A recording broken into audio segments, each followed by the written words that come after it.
Internet friends, there's so much going on in the world right now. How's it even possible to focus on just one thing? The media continues to play look here, not there with us, so it's up to the individual to prioritize information. It's no secret here that I'm an American, I have an American-centric channel, and I'm highly critical of state propaganda. So I keep an eye on what's happening here, what's being hidden, and what lingers on the horizon.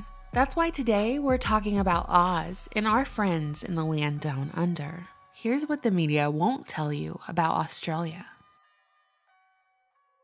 During the War of Independence, the British sent their prisoners to the Americas, but when the war reached its conclusion in 1782, the Brits needed somewhere else to drop off their convicts. In 1788, the first boat of Australian convicts, these petty criminals, arrived in the newfound penal colony of New South Wales. Between 1788 and 1868, the British would send more than 160,000 convicts to New South Wales, Queensland, and Tasmania. Today, it's said that 1 in 5 Australians is descended from a convict. And the last couple years has me wondering, how many Australians are descended from a prison guard?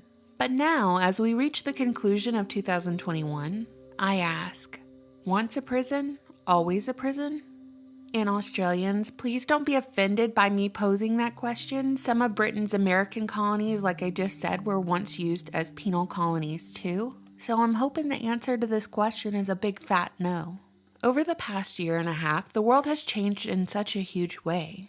And the charge has been led by the Crown colonies. The UK, New Zealand, Canada, the US, which is in my opinion a semi-crown colony. But none have enforced lockdowns quite like Australia. Since the beginning of all this madness, Australia implemented the COVID-0 strategy, meaning that borders have closed, all these restrictive measures to stop community transmission have been implemented, and over the last year on my channel, I reported on these measures, detailing the different stages of lockdown in various regions of Australia. With border closings, restrictions on interstate travel, curfews, with orders that citizens may not leave their homes unless they had a valid reason, and even drone surveillance to make sure folks are properly social distancing. News this morning, some of Australia's busiest beaches will be patrolled by drones this summer. Surf Lifesaving New South Wales says it will use the technology to monitor whether beachgoers are physically distancing. But since I last reported on Australia, it appears things have gotten much more severe.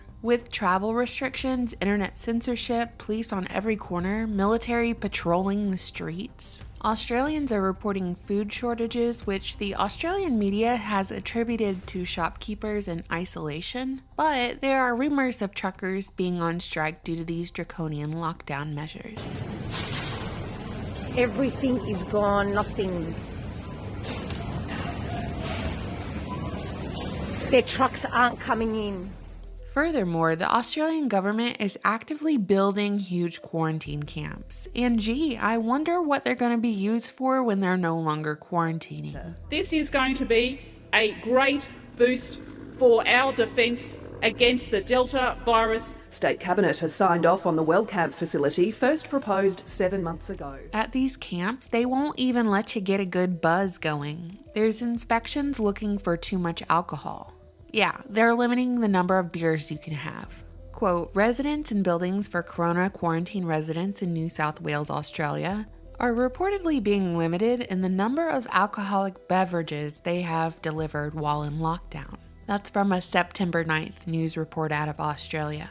They even killed a bunch of dogs and puppies in the name of COVID. Several dogs who were said to be rescued in Australia were shot dead because they were allegedly concerned that individuals would travel to pick up and rescue these animals, potentially spreading the virus. No, I'm not kidding. They shot perfectly healthy dogs that were going to get adopted so a germ wouldn't spread. Don't leave your house is the mantra. Here's an excerpt from an article by The Atlantic entitled, Australia Traded Away Too Much Liberty. Quote, interstate travel within Australia is also severely restricted, and the government of South Australia, one of the country's 6 states, developed and is now testing an app as Orwellian as any in the free world to enforce its quarantine rules. Returning travelers quarantining at home will be forced to download an app that combines facial recognition and geolocation. The state will text them at random times, and thereafter they will have 15 minutes to take a picture of their face and the location where they're supposed to be. Should they fail, the local police department will be sent to follow up in person. We don't have to tell them how often or when. On a random basis, they have to reply within 15 minutes, Premier Stephen Marshall explained. He went on to say, "I think every South Australian should feel pretty proud that we are the national pilot for the home-based quarantine app."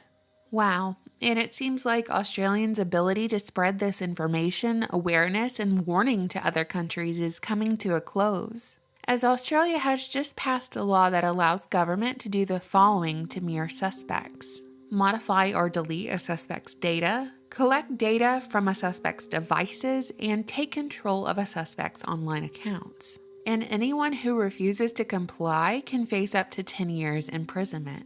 Perhaps what's more concerning is the cheerleading of these measures by your usual offenders, MSM and political actors on the world stage, saying that the tactic of Australia closing its borders to stop community transmission, using the aforementioned restrictive measures, is actually what's prevented the death number from being higher.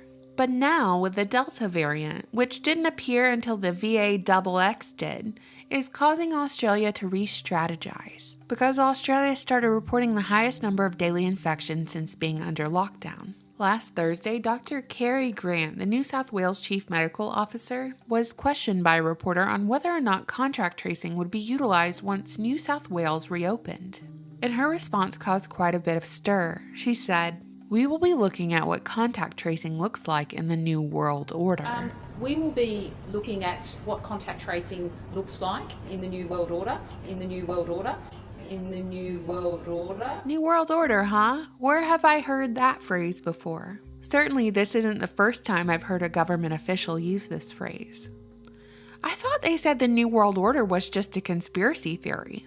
I'm reading this article right here, and it says that for years, the term New World Order has been used to define a hypothesis arguing that the world will one day be ruled by a totalitarian order, in which a power elite will abolish sovereign nation-states and rule the world as one. What's crazy is that a government official can admit to the New World Order, as this creature did, and you'll still have people denying up and down that there's something brewing. And that's kind of why I wanted to make this video today. Our friends in Oz are experiencing what happens when the government does a power grab and doesn't let go. All to protect your health and safety, of course.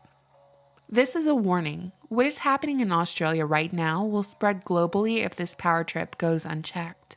Not one single person watching right now has ever seen something like this play out in our lifetimes. And that, my friends, is what the media won't tell you about Australia. What do you think, internet friends? You know, I always look forward to reading your comments. Thank you so much for watching, subscribing, and supporting my channel on Patreon, where you have early access to videos as well as private group chats.